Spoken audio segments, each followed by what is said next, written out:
안녕하세요.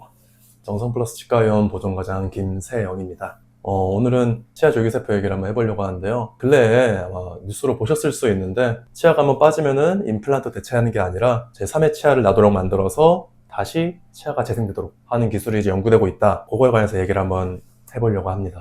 우선은 줄기세포 자체는 다들 익숙하실 거예요. 피부 재생하는데 줄기세포 좋다, 줄기세포 이용해가지고 병 치료한다, 암 치료한다, 이런 것들이 있었는데 완전히 뭐 대체하거나 치료하거나 하는 영역까지는 발전하지는 못한 것 같고 계속적으로 연구가 이제 이루어지고 있고 언젠가는 도달이 될 거라고 생각은 하는데, 치아도 관련해가지고 이제 연구가 진행되고 있고 배양도 성공하고 쥐를 대상으로 한 동물 실험에서는 아예 성공을 했다라는 결과가 있더라고요. 관련 논문을 띄워주실 겁니다. 한 번 빠지면 다시 안 자라는 치아, 어떻게 좀 줄기세포를 되살릴 수 있을지에 관해서 기초가 주목이 될 것 같아요. 근데 저는 이제 경희대 치과대학을 졸업하기 전에 고려대학교 생명공학부를 먼저 졸업을 했었고 학사를 2개 가지고 있어요. 어릴 때부터 저도 생명 쪽에 관심이 많았고 아무래도 흥미가 있던 분야이기 때문에 이번 기사가 되게 반갑게 보이더라고요. 줄기세포가 가진 능력을 좀 여러 개를 생각을 해봤을 때 토티포텐시, 플루리포텐시, 그 다음 멀티포텐시 해서 3가지 능력이 있는데 결국에는 무엇이든 될 수 있고 다양한 게 될 수 있고 뭔가가 될 수 있다, 이런 식으로 이해하시면 되겠고, 예를 들어 이 세포가 치아가 된다 라고 했을 때 가는 여러 가지 갈래길이 있어요. 그 중에 어딘가를 택했을 때 또 여기서도 갈래길이 있고 여러 관문을 거쳐가지고 특정 경로로 갔을 때 치아가 되고, 어떤 거는 특정 경로로 갔을 때 다른 장기가 되고, 이렇게 할 수 있는 건데 후자로 갈수록 될 수 있는 것 정도가 좀 줄어드는 정도, 그런 걸로 생각을 하시면 되겠고, 치아 줄기세포 같은 경우에는 이제 치수, 그러니까 치아에 있는 우리가 신경이라고 하는 것, 그 다음에 두 번째는 치아를 감싸고 있는 치주인대, 그 다음에 유치에서나 혹은 자라고 있는 치아의 뿌리 끝쪽에 있는 세포에서 얻을 수가 있고, 거기서 이제 얻은 세포를 배양을 해가지고 만드는 기술로 보여요. 그래서 해당 세포들이 지금 뭐 치아 재생 쪽에서 연구되는 것 뿐만 아니라 이제 뭐 신경 재생, 골 재생, 뭐 신경계 질환, 뭐 파킨슨병 같은 그런 거 연구에도 이용되고 있다고 합니다.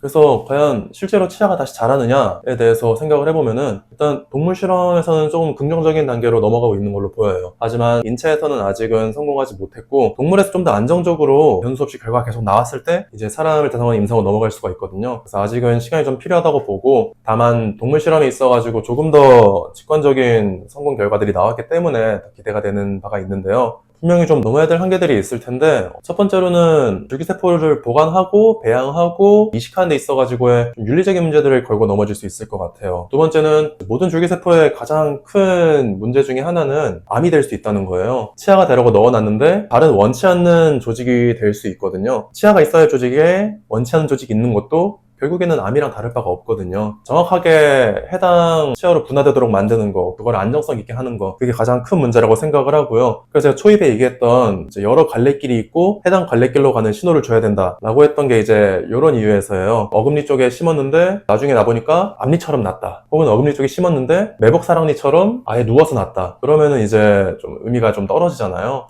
그래서 조금 더 디테일 있는 연구가 필요할 걸로 보이고요. 근데 언젠가는 분명히 상용화될 수 있을 거라고 생각을 합니다. 상상을 해보면은 지금 임플란트 시장이 점점 커지고 있거든요.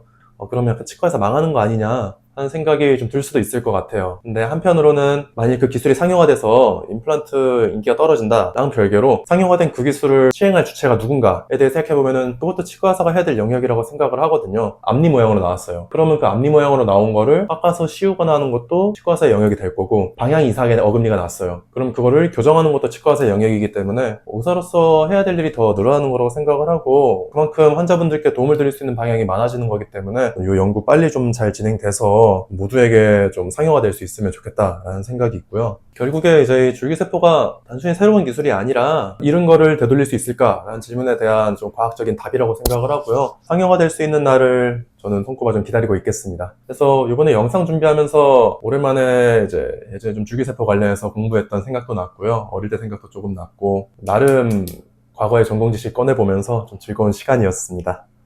앞으로도 이런 나중에 치과가 어떻게 될지, 이런 미래 치과 이야기들을 좀 전달해드리고 싶어요. 꾸준히 치과 관련 기사들 지켜보면서 이런 식으로 정보를 좀 전달해드릴 수 있도록 힘써보겠습니다. 감사합니다.